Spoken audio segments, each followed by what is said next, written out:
ایک مشہور تعلیمی ادارے نے ضرورت برائے فیمیل ٹیچر کا اشتہار دیا۔ انٹرویو کے دن 20 کے قریب ٹیچرز آئیں اور ادارے نے مس ماہم کو ادارے کے لیے منتخب کر لیا۔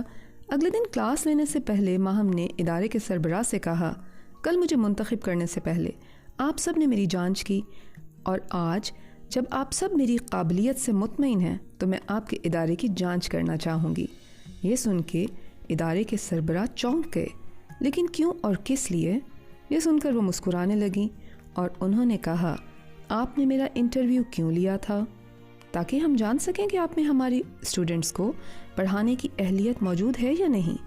یہ بات سن کے ماہم نے کہا، بس یہی بات میں بھی چیک کرنا چاہتی ہوں کہ کیا آپ کے اسٹوڈنٹس میں مجھ سے پڑھنے اور سیکھنے کی صلاحیت موجود ہے؟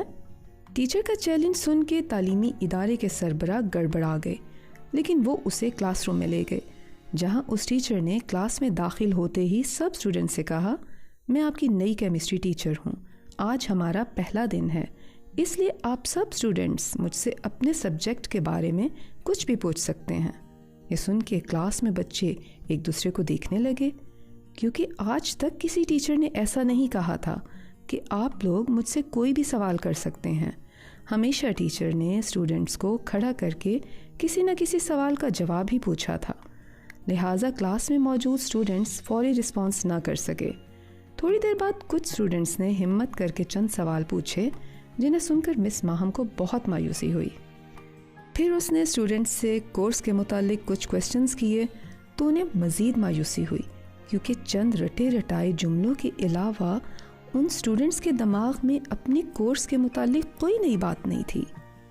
مس ماہم نے ادارے کے سربراہ کی طرف دیکھا اور کہا، آج آپ کا ادارہ میری نظر میں فیل ہو گیا ہے، کیونکہ آپ کے اسٹوڈنٹس نے جواب تو رٹے ہوئے ہیں لیکن اچھے سوال کرنے کی صلاحیت سے محروم ہیں۔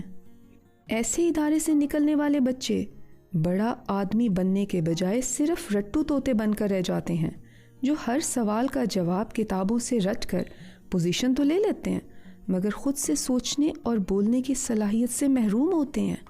اس لیے ایسے اسٹوڈنٹس جب اپنی تعلیم مکمل کر کے عملی زندگی کا آغاز کرتے ہیں تو ناکام ہو جاتے ہیں، حالانکہ یہ ٹاپر ہوتے ہیں۔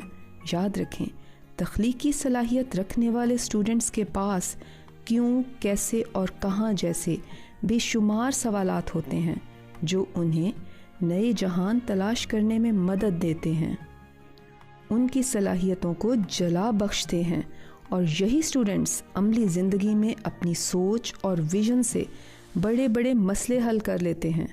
یہ سن کر اس ادارے کے سربراہ کا سر شرمندگی سے جھک گیا۔ اب وقت آ چکا ہے کہ ہم اس فرسودہ نظام تعلیم کو رٹا سسٹم سے نکال کر تحقیق اور تخلیق کی طرف لائیں، بچوں کے اندر علم اور جستجو کی پیاس جگائیں، ان پر صرف اچھے نمبرز لینے اور ٹاپر بننے کا دباؤ نہ ڈالیں، بلکہ ان کے ذہنوں میں وہ سوچ ڈیولپ ہونے دیں جس سے ان کے اندر تخلیق اور تحقیق کے سوتے پھوٹیں۔